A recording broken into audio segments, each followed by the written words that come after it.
Someone's Rocking My Dreamboat by Caroline Ross. In the back garden about 10 p.m. Dad sits in a deck chair. Beside him a table with a bottle of Glenmorangie on it and an old record player. Beside him is a statue of a Greek goddess. The crackly sound of Al Bowley comes from the record player. His daughter Susan enters with 2 mugs of tea. She looks at Dad for a few moments. Tell your father his dinner will go cold. Says your dinner will go cold. Tell your mother I won't eat beef. Cows burn methane. It's killing the planet. He says you're killing the planet. Oh, I'll bloody kill him. Dad gets up to turn off the record player. To what do we owe this pleasure? I've got a job up in Peterborough tomorrow. More dog pictures? Pet portraits. I do pet portraits. You on your own then? Yeah. That Mark didn't come with you then? No, he's at home with the dog. Watching Spellers, was he? Oh, the dog? That Mark of yours. Possibly. Somebody has to, I suppose. I thought you'd be here earlier. I got stuck in traffic. Well, you should have left earlier. I keep telling you. I got held up. You never leave enough time, that's the thing. Especially up the A1. Now, the M11 is a different matter. Did you come up the M1, the A1? It was the quickest route on Google Maps. What do they know? Do you use that sat-nav we bought you? Oh, I can't be doing with it. I could set it up for you again. It'll have me driving into rivers. Don't be ridiculous. It were on the news, I saw it. Shocking thing to do to a new Mercedes. What? You can't trust them. Anyway, I stopped for a coffee. You work too hard. Well, I'm here now. Susan sits down on the grass next to him.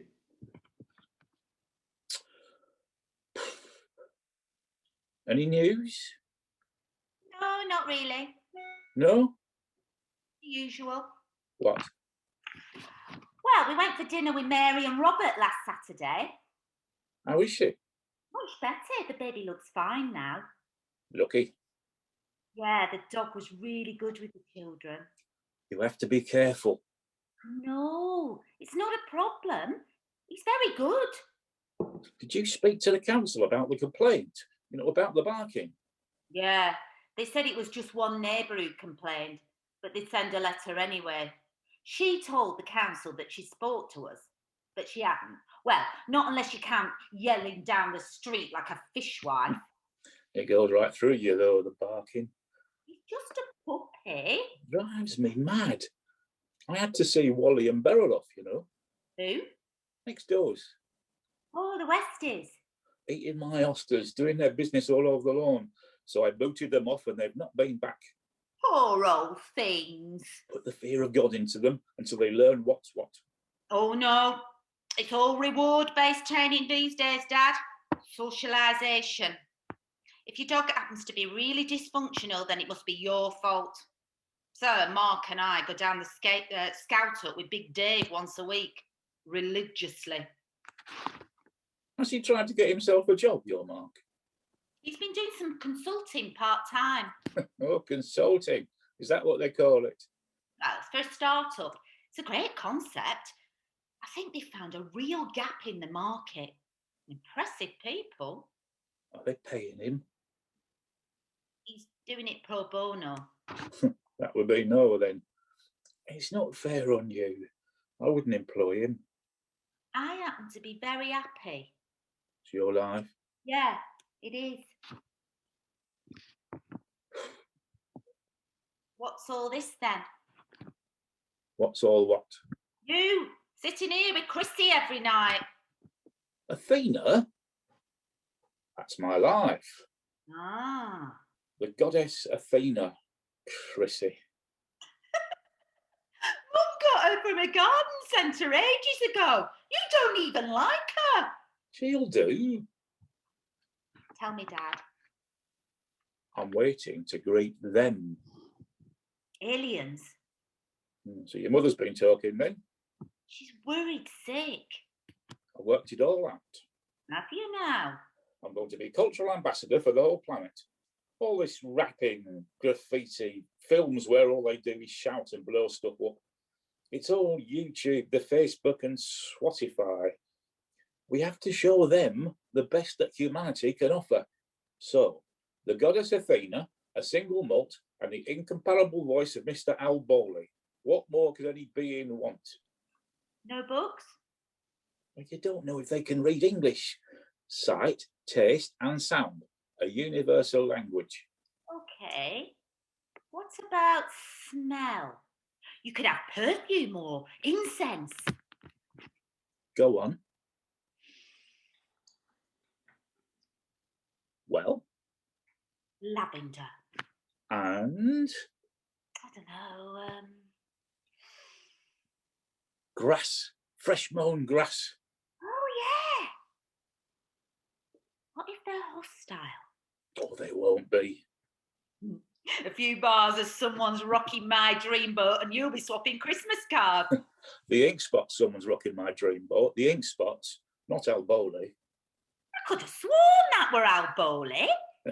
Say, up in Harlem at a table for two, there were four of us, me. Your big feet and you. From your ankles up, I say you sure look sweet. From there down, there's just too much feet. Mercy. The ink spot. Oh, I prefer Fat Swaller. No one never knows, do one. True enough. You and your big boots. All the better to kick ass. How will you communicate with them? The aliens. They're probably telepathic. I'll radiate goodwill. Susan, come and get your dad's coat. I don't want it. Well, I do. It's freezing. Susan goes to get the coat. There is a short exchange between her and Mum, which Dad can't hear. Susan comes back wearing Dad's coat and carrying a second deck chair to sit on. She says, don't forget to pick up some floss when you go for your appointment tomorrow. Ask her who forgot the hickory chips last weekend when we had the Nicholsons round. For God's sake. Can I have a nip of whiskey? I'll leave plenty for them. Reluctantly, he passes her the bottle and she pours a bit in a mug. Anyway, they might be teetotal. Or worse, they might like country and western. Wash your mouth out. Why not? Pours herself another drink. You coming up for Christmas then? Probably not. Right. So, if they offered you a spin round in their spaceship, would you go? You're humouring me. No, serious question. Would you? I asked first. I think I would. I like to look at the stars on a clear night. There's something about the flatness here. It makes the sky feel so vast. It's all out there waiting to be discovered. Your turn. Truth time. I'd be too scared. Time was you would have gone. So? You remember I got you that jigsaw puzzle when you were little? The one from the planetarium. You come out here with the pieces and point out the constellations. Look, Dad, I've got a little piece of heaven in my hand. Look, it's late. Why not call it a night and come in? Do you remember Norman Brimmer? Norman and Faye? My dad had this thing about him. He got made redundant a few times, switched jobs a lot. My dad thought that's what would happen to me. And it did. He never understood. He was in the civil service. You left with a watch or in a box. And poor old Norman, he was a living, breathing lesson in failure. Well, he died last month. We went to the funeral. His wife's all right. She's got the kids. But Norman, he's gone for good. A bunch of old photographs and his name up on the cricket club wall. That's the sum total of his existence. And I don't even play cricket. You don't like cricket. I won't get another job at my age. You hated it. That's not the point. Me, I'd retire now like a shot. Superfluous. No longer needed for any available job that can be omitted without loss of significance. That's what it means. I can kid myself I'm retiring, but my pension's bugger all.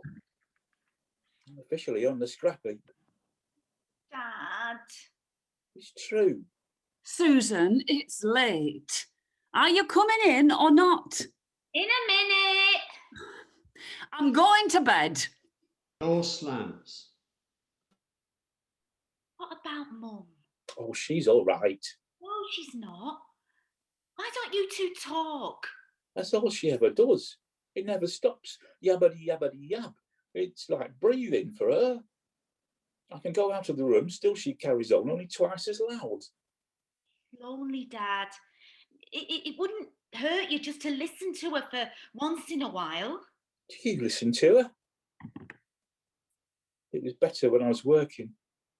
Just take some readjustment. We don't have anything in common. It was different when you were here. You don't need us anymore. Oh, spare me. Sometimes I look at your mother and I find myself watching for the telltale signs. It's just the same, Dad. For better or worse. She's just worried that you might be off your head. I thought as you get older, you get more accepting that nature sorts things out, but you don't. Dad. There are no constants anymore, no pattern to things. I don't even look like myself anymore. I look like some old fart. Well, you're my old fart. Thank you. You're welcome.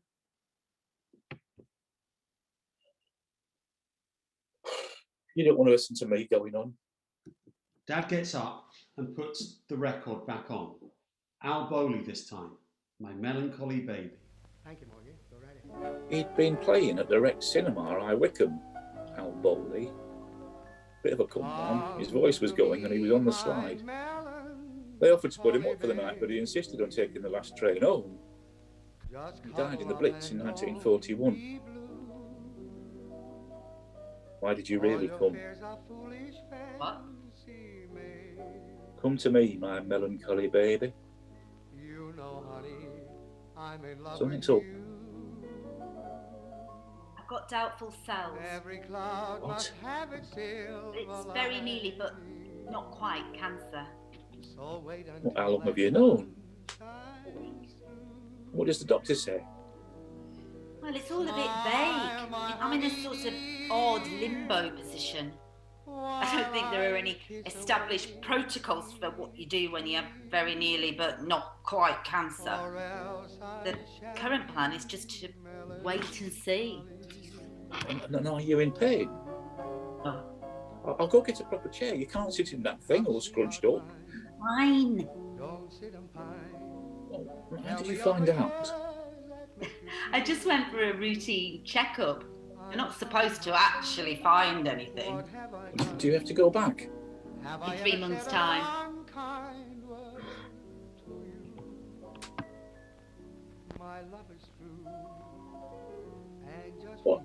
What breed is he? Your dog? He's a Finnish Lapland. What? He herds reindeer in Lapland, allegedly. What's he called? Bowley. Al Bowley? Talk to Mum. Is this all there is? Yeah.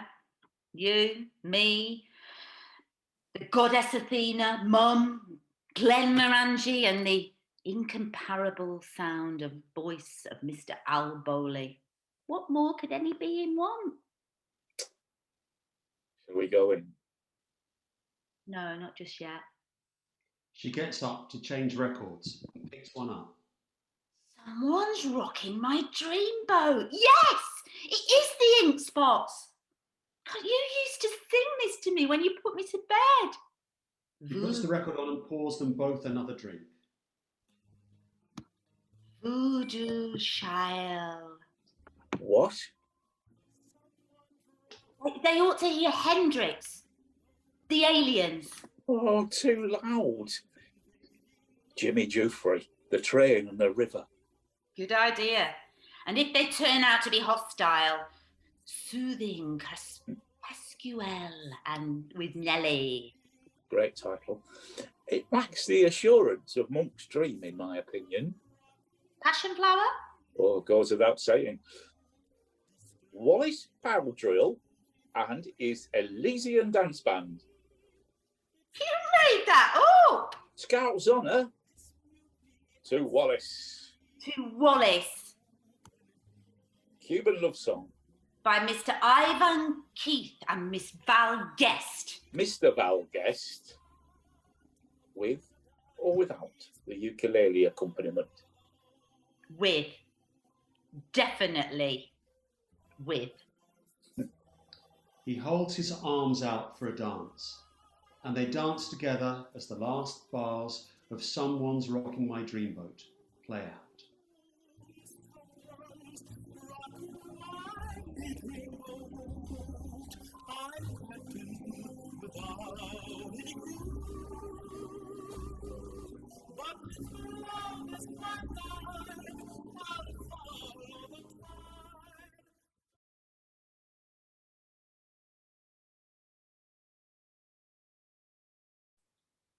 Mirrors by Peter Shaw. Scene 1. The living room of Mum's house. A reasonable sized semi-detached house in Surrey. Tastefully furnished but a little old-fashioned. There is a sofa, 2 armchairs and a coffee table. On the sideboard at the back is a tray with the remains of a single lunch. The front door leads into the room and 2 doors lead into the rest of the house. One to a hall and on to the kitchen, which is unseen. The other to the dining room, now converted into a downstairs bedroom for Mum to sleep in. In the centre of the stage on the back wall is a full-length ornate mirror. Although it looks like a mirror, the glass part is simply an empty space. Mum is sat in an armchair looking vacant, mumbling and talking to herself. Gary is pacing up and down, occasionally looking over to Mum to see if she's okay. Honestly, it took 45 minutes this time. Lunchtime's terrible. That's when all the angry office knobs come out. They're a menace, trying to grab an M&S sandwich to get back to eat al desco. Oh, that's Mrs. Richards.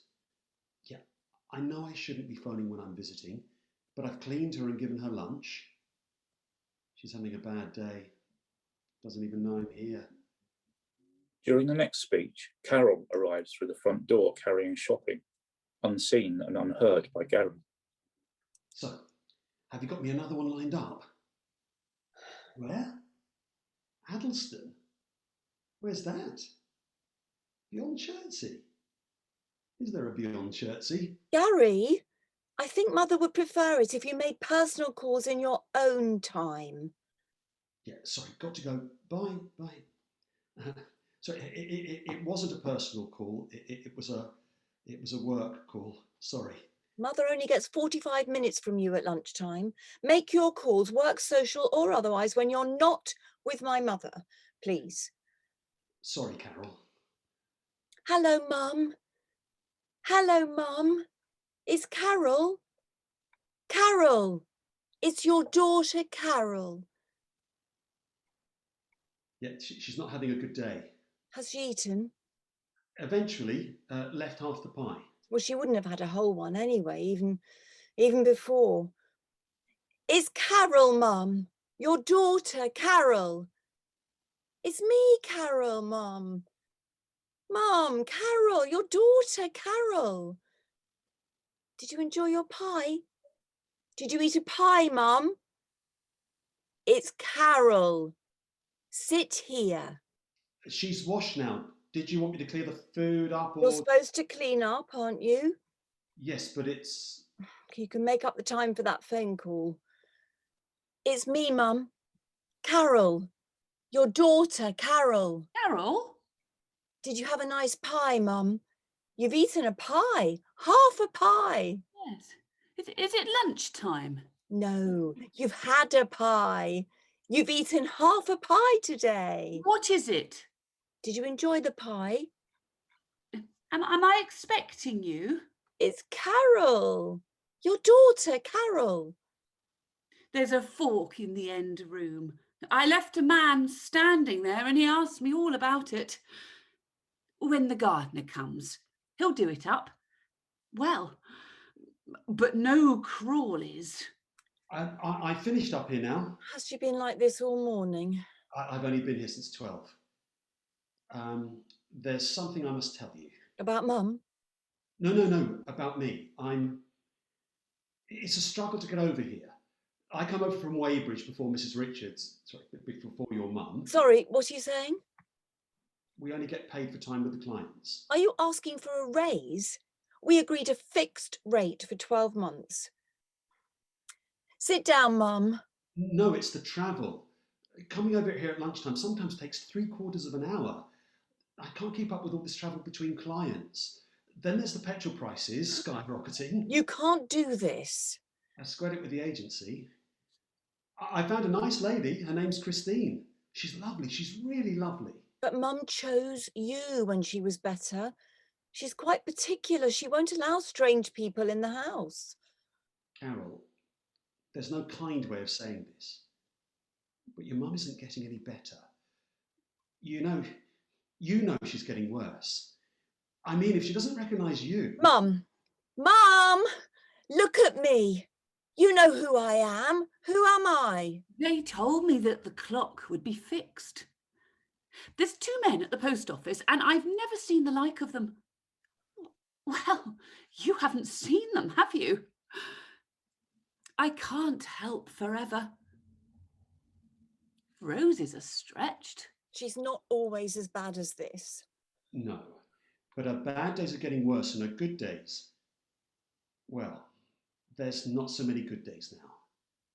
I'm sorry.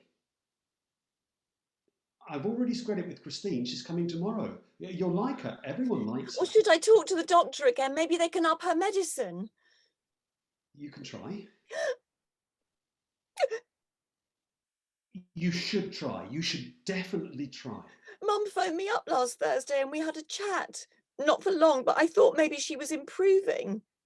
Well, this isn't something that will go away. You've got to understand that. Cling on to those conversations. Treasure them. Have you thought about 24-hour care? We just can't afford it. She could move into a residential place. Financially, it often works better. Then there's the peace of mind. I promised Mum she would be at home. It's what she wanted. Wants. You've got to think about yourself too. I know it's really hard for you. Please don't pressure me. Why is this lady upset? Is it the beef? Dirty little things. You sit yourself down, Mrs. Richards. This is your daughter, Carol. Carol. Oh, Carol. Carol? There. She remembers. There. I've got to go. I just get so overwhelmed sometimes. It's understandable. You've been very good to my mother. I should offer you a gift or something. No need. It's been a pleasure. Thank you. Thank you. And thank you, Mrs. Richards. Have you cleaned up that pole? Filthy creatures. Best not to ask. There's 2 of them in our bedroom, covered in blisters. And the goose. She is happy, you know, in her own way. Not like some of my clients. I see some and, well, your mum's not half as bad. At least she's content. At last. But what was she like before? Oh, my mother was one of the most frustrating people you could ever meet. Happens like that. She's better now? It's hard to tell with what she's saying, but yes, she seems happy, happier. Well, she was on good form earlier, gabbling away, having a right old chinwag. To herself? To the mirror. Amounts to the same thing. She was talking to the mirror? Oh, yes. Had to persuade her over to lunch. She was so engrossed. Is that normal? It's not uncommon. Mirrors, photos, paintings, faces usually. Often the TV, talking to the newsreader. With your mum, it's that mirror. She thinks it's a person. Well, she doesn't know it's her own reflection. Sometimes people think it's a stranger or their own mother. They see an old lady who looks like their mum. Can be a comfort. Can be. Well, it can scare people. They think someone's in their house. Should we take it down? You said your mother was quite particular about where things are, so... But if it's so distressing for her... It's strange, but for some it's like having company. I think she called the woman, her reflection, Dottie. Dottie? Yeah, said it a few times. Her older sister. Are they still in contact? Dottie's dead. Oh. And they were estranged. Didn't speak to each other for 30 odd years, not even at Dad's funeral. Why do people put themselves through that? Life's too short. My partner Adrian hadn't spoken to his dad for 3 months, so I picked up the phone, dialed it, handed it to him. Speak to your dad, I said. It only takes a phone call. Don't put yourself through it. Maybe you should go now. Sorry, did I say something? Thank you for everything. Everything you've done for Mother. Goodbye. Goodbye, Mrs. Richards. Goodbye. That's when I told him that I'd seen a fox. Twice in these. That's the thing that bothers me most. When does the blinds run out? Those roses can't last. Gary kisses her. I love you, dear. Bless you. Look after her. Goodbye. Please ask the agency to call me this afternoon. I will. He leaves. Mum, it's Carol. It's me, Carol, your daughter, Carol. Mum gets up, crosses the room and parks herself in front of the mirror. Exactly as she positions herself in front of the mirror, a figure mirror stands staring back, mirroring Mum's actions. This happens every time Mum stands in front of the mirror. This isn't good enough, Dottie. I told him about that driveway. But for all the tea and china, a man came and he was even. Twice this over had made a call. Bitten by a toadstool. Sorry, Dottie, but my mind's made up. Made up. Scene 2. The same room the next day. Mum is sat with Dorothy. In front of them is a tray with a teapot, sugar bowl and 2 cups with saucers. Can't believe this old place. It hasn't changed. Those wall bars are new and these upright seats. I suppose it's all about mobility now. Yes, dear. Dear? You never used to call me dear. Called me plenty of other things, but never dear. Were you passing? No, Mother, you called me. You asked me for tea? Oh, would you like some tea? I'm afraid you'll have to make it. We've had tea. Oh, Mum, you are in a way. I asked that gardener's to make a path over the garden so I can see the flowers. He doesn't mind. He's such a kind man. It's no problem. But that's when the trouble starts. The garden's such a trial. Have you got a garden, Billy? It's Dorothy. Mum, Aunt Vanessa said that you were in a bad way, but I never thought... It's so very nice to see you. Where's that beautiful boy of yours? Mum, you're not making any sense. I have a husband. We don't... Aunt Vanessa said you were ill, but I thought she meant ill. It's so very nice to see you. Where's that beautiful boy of yours? Mum, you're not making any sense. I have a husband, but... Oh, but I must meet him. Mum. Where is your husband? Look at me, Mum. You were at our wedding.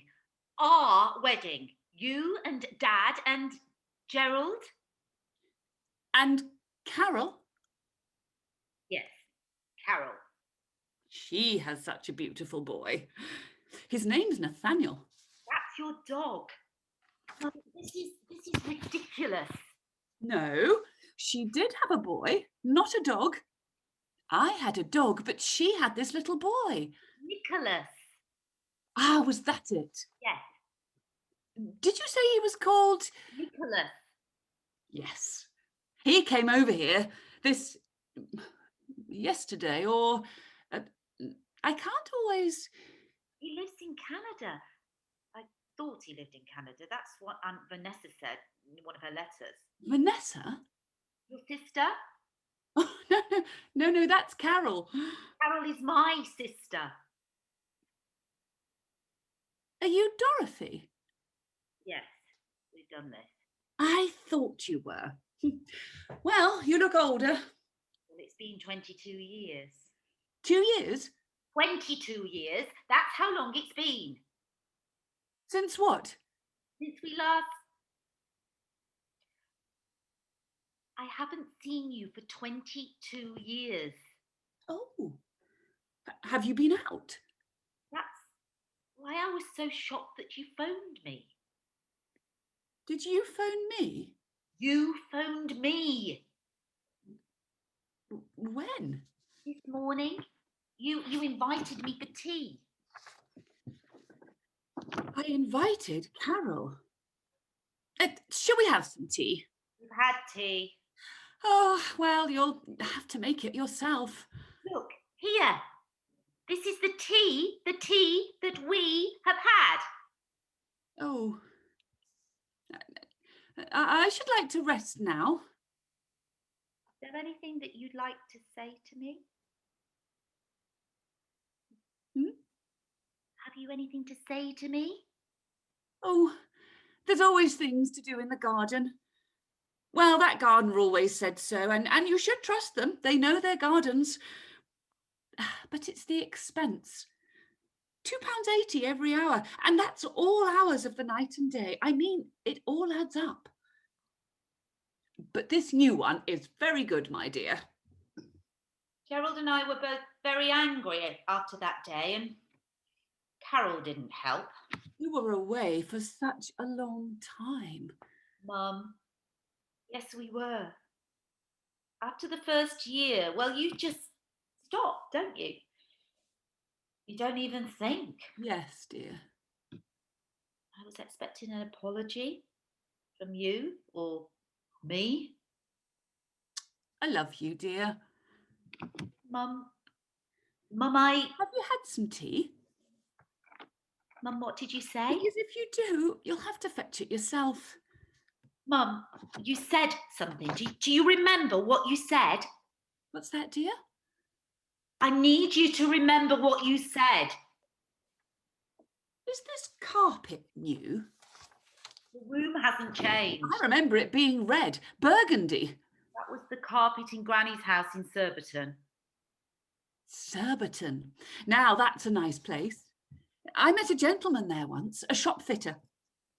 He had a very lovely manner, but then he spent it all on drink. Dotty, why hasn't this been over? Well, I thought it was never. Today isn't the time. No. Now, listen to me, Dotty. The path needs tending. Carol enters, slightly flustered, bringing in shopping and then unloading and not concentrating. I didn't expect you to be here. I did hope to say hello this morning. Gary said you were coming to look after Mother. It's Christine, is it? Hello, Carol. Dorothy. Hello, Carol. Dorothy, what are you doing here? I came to see Mother. Well, you've seen Mother.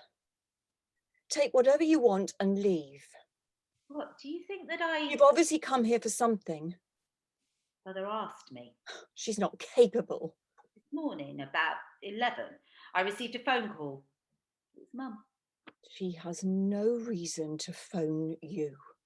She asked me to come over. Just like that. Just like that. You can see she's not well. Please go. Mother is under a great deal of emotional stress. Seeing you, it's all too much for her. Why didn't you tell me she was ill?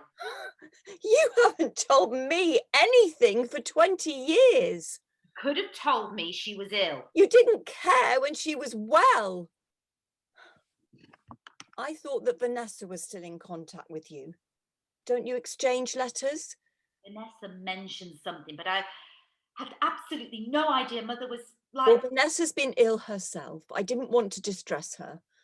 I couldn't tell Vanessa that Mum's like this. Imagine what it would do to her. Now, please, go. I am here to see my mother. I am looking after her. I don't allow visitors. They distress her. Only the home help and me. I bet you love all this. Finally in control. How did you get in here? There's a code lock. Mother can't hear the doorbell. I still have a key. So you just barged in. Typical. I was invited. I rang the doorbell. There was no answer. I saw Mum through the window, so I let myself in. Well, let yourself out. Before that, give me the key. You think that I should have changed the locks. The key, please, or I shall call the police. This is my home. Mother gave me the key. If Mother wants the key, she can ask for it back and I'll give it to her. Mother, do you want this key? Leave her alone. Mother, do you want me to give you this key? Mum wanders over to the mirror. As she does, Mirror arrives and repeats Mum's action. There's nothing for it, Dotty. We will have to build over that damp patch. There's a change coming. When I get over this terrible cough, I'll fix the rose garden. Would you like that, Dotty? You just ask me and the world's your oyster. You just ask me, Dotty. Just ask. Scene 3, the same room a few weeks later. Mum is with Carol. Come away from there. It worries me. Sit here, Mum. Did anyone call? There's really no need for those potatoes. And then it does. Or these, as all with these, all with and all. Sit down, Mum. Have some water. No. As this is, will be those. Two.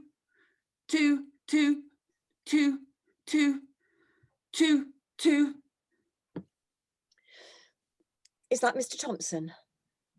Mr. Thompson, I've been trying to get to you all afternoon. Yes, I know you have a 24-hour line, but I wanted to talk to you.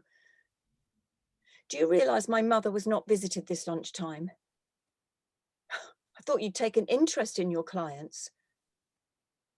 Well, that's not good enough. You should know about individual cases. Yes, I will report it. I have reported it. Do you know this Christine woman? She's been coming for a few weeks and I must say I don't trust her. Well, she works for you. I don't care how many care staff you have. This is an outrage. I have a good mind to phone Watchdog. They did an expose on care workers. I'm sure they'd be very interested. Mum, come back here. All I've heard from you, Mr. Thompson, is excuse after excuse. I want to find out where this Christine is and take appropriate action. Thank you. Goodbye. Come on, Mum. I'll take you through to bed. Carol takes Mum by the arm and exits with her through the door to an unseen bedroom, the converted downstairs dining room. There is a pause with the room empty. Then Dorothy enters, furtively. She looks around the room, then calls out. Mother, where is she? Don't look so surprised. I know the key code. How on earth? Well, it's Mum's date of birth, of course. You have no right to be here. If you change it like you changed the locks, I shall take you to court and demand access. Mum's not your child. No, like you, I am her child and I have rights. You have no right. Mother despises you. She seems to be able to find me reasonable company, such as she's able. What, you've come before? Well, you usually work in the afternoon, so I come then. I'm here now because the home help hasn't turned up. Mother is very distressed. She is hungry and confused. If you care about her, which I sincerely doubt, can you please leave? Mother should be in a home. She's in her home. She should be somewhere where she's given 24-hour care. Even you should see that. No, I have looked after her for 2 years. She's safe here. She's happy here with me. I've never known Mum to be happy anywhere. You've seen her. She's changed. She's kinder. That's her illness. She holds me sometimes. She says she loves me. Oh, I see. So this is all about you. How dare you? She's in distress. Terrible distress, but you like it because now she depends on you. You don't know what I've sacrificed to care for her. You're getting what you want. You keep her trapped here. You're always so right. Always so cruel. And as you would often point out, I take after my mother. Even after you left, you were the favourite. Not favourite enough for her to pick up the phone or write a letter. No, because like you, she is stubborn. Was stubborn. Not doing either of us any good. You, me, or Mother. What do you care? Oh, I care. Those things you said, you can never take them back. It was 20 years ago. It still hurts. Irrelevant. What we are discussing is now. I remember every word. You called my boy, my beautiful baby boy, a vile creature. You said he was a screaming monstrosity. You said I should be sterilised in case I had more. There were things going on, things you didn't know about, things you didn't care enough about to ask. I know you hate children. You think they're an irrelevance, and my child most of all. I don't hate children. Just my child, then. You and your husband. Gerald hates children too. You deserve each other. We don't hate children. We never hated children. That's why you were so cruel. That's why you never had children of your own. You stupid, whiny little idiot. We couldn't have children. Mum walks in and looks confused and goes to the mirror. I did. I now made tools, all, but the creature. Take it all, scrub it out, Dotty. There's 2 of them. Come over here and sit down, Mum. Carol's here. We're both here, Dorothy and Carol. Dotty? It's Dorothy, Mum. Your daughter, Dorothy. I don't think she's really recognised me yet. Of course she has. Mum, it's Dorothy. You remember Dorothy? It's too late for a reconciliation. If you'd come even a few months ago. Don't put me through this, Carol. Why didn't you tell me you couldn't have children? Not something you discuss. We were family. Yeah, we've been trying for 10 years. And you marry that ridiculous plumber and hey presto, baby on the way. What was it? 3 months in? I don't remember. And all you did was complain. Couldn't fit in your dresses, couldn't hold your food down. Feet swelling up like it was torture. Well, I know torture. Watching you and Tom, your happiness. That's why we never told you. He's left me. Tom? Said I was spending too much time with Mum. Said it was no longer a marriage. Are you still with Gerald? Yes. Nicholas has gone too. When his dad moved back to Canada, Nick soon followed. A new start, I suppose. Now he's met somebody out there building a new life together. I'm sorry to hear this. So, Yes, you are right. Mum is all I have. And if I've got to cling on to her, then that's what I'll do. I deserve that. I'm sorry to hear about you and Gerald. I really didn't know. That doesn't excuse what you said. Then what you did. There's this cruel longing, like a constant reminder that something's missing. It's just like an illness or a disease, but with no symptoms, just thoughts, terrible thoughts and despair. I had known. Fear that you're going to grow old and there'll be no one there, no one looking out for you, loving you, just emptiness. We've all lost so much. Yeah, we have. Then maybe we should both be there for Mother. I'm sure if she knew, she would want us to care for her together. There are things that can't be unsaid. I'm prepared to try for Mum. So am I. You can't believe how hard this is on your own. But we must do the right thing for Mother. Please don't make me send her away. We should get her needs assessed. I have. But she's got so much worse, even in these past few weeks. We might need to get further support if she's to stay here. Oh, thank you, Dottie. Sorry, Dorothy, sorry. I know you always hated being called that. It was Mother that wouldn't allow it. She loathed hearing her sister's name in the house. Funny, but it's what Jerry's always called me at home anyway. In truth, I think I prefer Dottie. Dottie. Not sure I can get used to it. There's a lot we've got to learn. That garden is looking atrocious. Oh, yes, I tried to keep it tidy, but Mum was always so particular about it. But you know me and plants, I've only got to look at them and... All the leaves fall off. Yeah, I remember. It would be nice to get some roses for that border. And the path needs tending. It's practically covered in moss. And Mum can enjoy looking at it. Dorothy and Carol continue to look out of the window. Unseen to them, Mum goes over to the mirror. There's still work to do in the garden, Dottie. Can you hear me, Dottie? I'm coming home. Mother climbs up and through the mirror. She takes Mirror by the hand and they go off together.